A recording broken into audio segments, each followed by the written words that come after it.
भारतीय संविधान यानी विश्व के सबसे बड़े लोकतंत्र का धर्म ग्रंथ। इसी किताब से भारतीय लोकतंत्र संचालित होता है। आपको बताते हैं संविधान के बारे में कुछ महत्वपूर्ण बातें। भारत राज्यों का संघ है। ये संसदीय प्रणाली की सरकार वाला एक स्वतंत्र प्रभुसत्ता संपन्न समाजवादी लोकतंत्रात्मक गणराज्य है। ये गणराज्य भारत के संविधान के अनुसार शासित है, जिसे संविधान सभा द्वारा 26 नवंबर 1949 को ग्रहण किया गया और 26 जनवरी 1950 को लागू किया गया। विश्व में भारत का संविधान सबसे बड़ा लिखित संविधान है। संविधान लागू होने के समय इसमें 395 अनुच्छेद, 8 अनुसूचियां, 22 भाग थे, जो वर्तमान में बढ़कर 448 अनुच्छेद, 12 अनुसूचियां और 25 भाग हो गए हैं।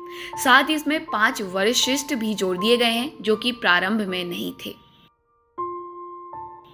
29 अगस्त 1947 को भारत के संविधान का मसौदा तैयार करने वाली समिति की स्थापना हुई, जिसमें अध्यक्ष के रूप में डॉक्टर भीमराव अंबेडकर की नियुक्ति हुई। इसलिए डॉक्टर अंबेडकर को संविधान निर्माता भी कहा जाता है। संविधान सभा के 284 सदस्यों ने 24 जनवरी 1950 को दस्तावेज पर हस्ताक्षर किए, जिनमें 15 महिलाएं भी शामिल थीं। इसके पश्चात 26 जनवरी को भारत का संविधान अस्तित्व में आया। इसे पारित करने में 2 वर्ष 11 महीने और 18 दिन का लंबा समय लगा। भारतीय संविधान की प्रस्तावना अमेरिकी संविधान से प्रभावित है और विश्व में सर्वश्रेष्ठ मानी जाती है। प्रस्तावना के माध्यम से भारतीय संविधान का सार, अपेक्षाएं, उद्देश्य और उसका लक्ष्य तथा दर्शन प्रकट होता है। प्रस्तावना ये घोषणा करती है कि संविधान अपनी शक्ति सीधे जनता से प्राप्त करता है। इसी कारण ये हम भारत के लोग इस वाक्य से प्रारंभ होता है।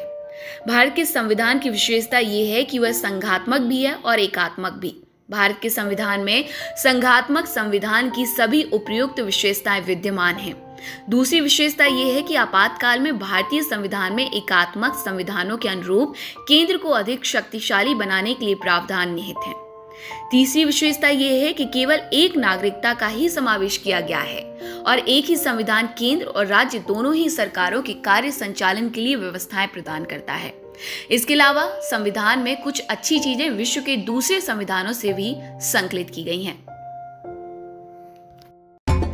सब्सक्राइब करें हमारे चैनल देश ऑनलाइन पल्स ऑफ पीपल और बेल आइकन को क्लिक करना ना भूलें, ताकि आप अपडेट रहे हमारे नई वीडियो से।